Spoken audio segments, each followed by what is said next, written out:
All right, so now today's preview video is about doing the opposite of what we just did, okay? So trig is used to help you find a missing side, but it's also used for you to help find a missing angle, okay? And that's the purpose of inverse trig. Now, before I get to these two examples, I want to explain to you about a certain notation, okay? So there's the inverse of sine, which is called arc sine, okay?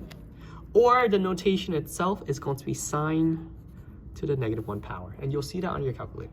Inverse of cosine is arc cosine, and it's going to be cosine to the -1, and arc tangent, which is tan to the -1, okay?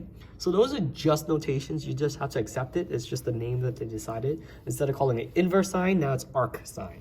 It sounds a lot cooler. All right, so how does this help us? Well, let's take a look at this. Or let's take a look at this problem and see what's going on so that we can figure it out, okay? Let's just say that you have this right triangle with these two sides. And of course you can find the third missing side using the Pythagorean theorem, but can you find out what this missing side is, right? You can only do so using trig.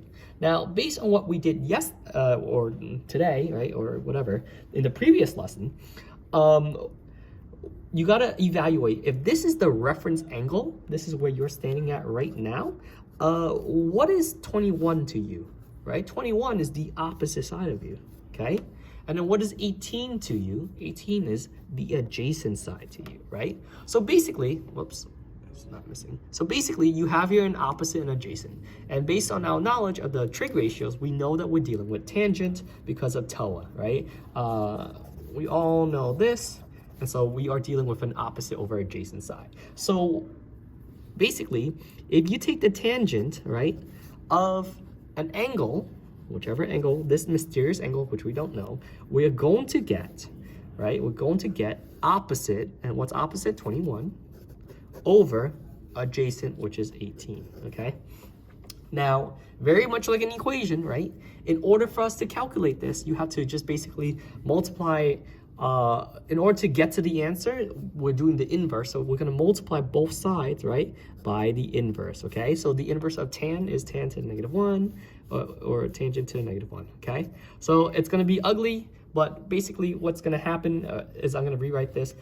Tan is going to cancel out. What you're going to left with is x is equal to, right? And then it's going to look something like this. Tan to the -1, right, parentheses, whatever 21 divided by 18 is going to give you, okay?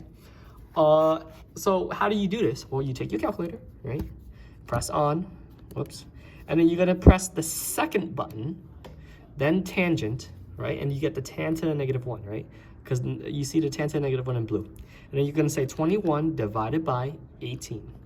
Close this parentheses, and here's what you get. So now you get the answer of 49.39, which is approximately 49. So therefore, x is approximately 49 degrees. Okay, so this angle right here is 49 degrees, approximately, okay? Let's try that one more time. You'll get used to the notation more as we do it in class, right? Let's just say that we're standing right here, okay? If this is your reference angle, what is this side to us? Well, it's clearly the hypotenuse because it's opposite of 90 degrees. And what is this side to us? It's the adjacent side. Now, because of that, we know that we're dealing with cosine, right? Adjacent over hypotenuse. So let's rewrite this again. Cosine x, we don't know what this angle is, right? We don't know what this angle is equal to adjacent, so it's 38, over hypotenuse, 54, okay? There we go. Now, the only real way for us to do this is to actually use the inverse function of cosine, and that's arc cosine, right? So we multiply both sides by cosine to the -1. It's just a notation, right? So just multiply by cosine to the -1. And so those cancel out, and you're just left with x equals, right? And you have here cosine to the -1, or arc cosine of 38 to 54 over 54. And you solve for this by simply doing second function cosine, 38 divided by 54, okay? And when you do that, you're gonna get out 45.27, which tells us that X, if I'm rounding it to the nearest whole number, is around 45 degrees, okay? So this angle right here is about 45 degrees.